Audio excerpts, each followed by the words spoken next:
1 Samuel 18. Saul's growing fear of David.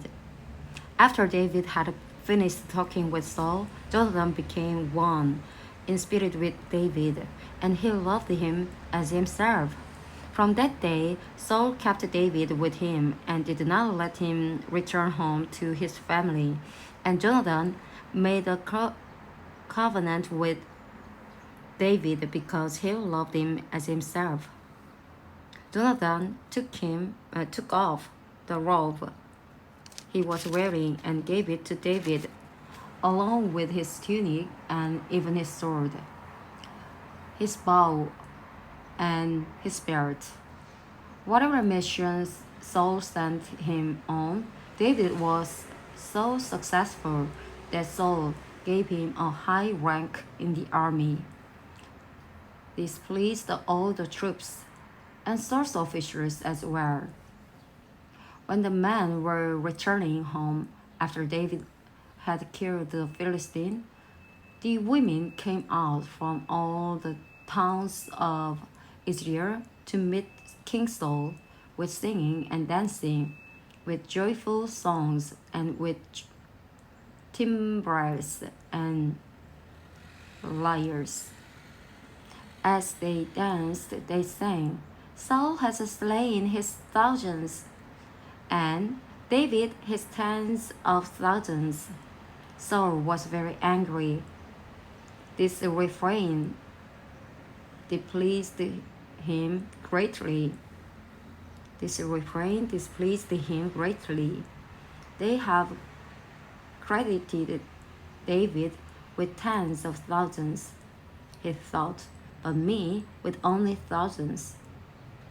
What more can I get but the kingdom? What more can he get but the kingdom? And from that time on, Saul kept a close eye on David. The next day, an evil spirit from God came forcefully on Saul. He was trespassing in his house, while David was playing the lyre, as he usually did. Saul had a spear in his hand, and he hurled it, saying to himself, I'll pin David to the wall. But David eluded him twice. Saul was afraid of David, because the Lord was with David, but had departed from Saul.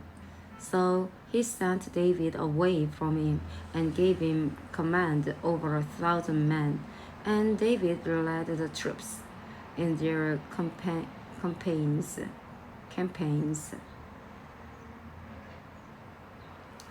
In everything he did, he had great success, because the Lord was with him. When Saul saw how successful he was afraid of him.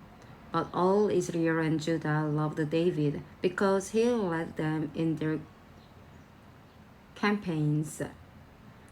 Saul said to David, Here is my older daughter Merab. I will give her to you in marriage. Only serve me bravely and fight the battles of the Lord. For Saul said to himself, I will not raise a hand against him. Let the Philistines do that. But David said to Saul, Who am I, and what is my family or my clan in Israel, that I should become the king's son-in-law? So when the time came for Merab, Saul's daughter, to be given to David, she was given in marriage to Adriel of Meholah. Now Saul's daughter Michal was in love with David, and when they told Saul about it, he was pleased.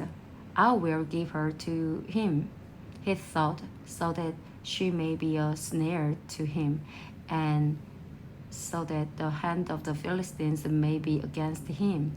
So Saul said to David, Now you have a second opportunity to become my son-in-law. Then Saul ordered his attendants, "Speak to David privately and say, 'Look, the king likes you, and his attendants all love you. Now become his son-in-law.'" They repeated these words to David. But David said, "Do you think it is a small matter to become the king's son-in-law? I am only a poor man and known little known." When Saul's servants told him what David had said, Saul replied, "Say to David, 'The king wants no other price for the bride than 100 Philistines' foreskins to take revenge on his enemies.'" Saul's plan was to have David fall by the hands of the Philistines. When the attendant told David these things, he was pleased to become the king's son-in-law. So before the allotted time elapsed, David took his men with him and went out and killed 200 Philistines and brought back their foreskins.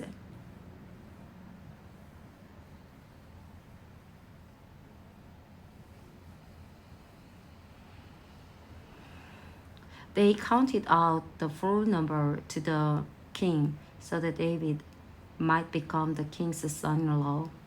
Then David gave him his daughter. Then Saul gave him his daughter Michal in marriage. When Saul realized that the Lord was with David and that his daughter Michal loved David, Saul became still more afraid of him, and he remained his enemy the rest of his days. The Philistine commanders continued to go out to battle, and as often as they did, David met with more success than the rest of Saul's officers, and his name became well known.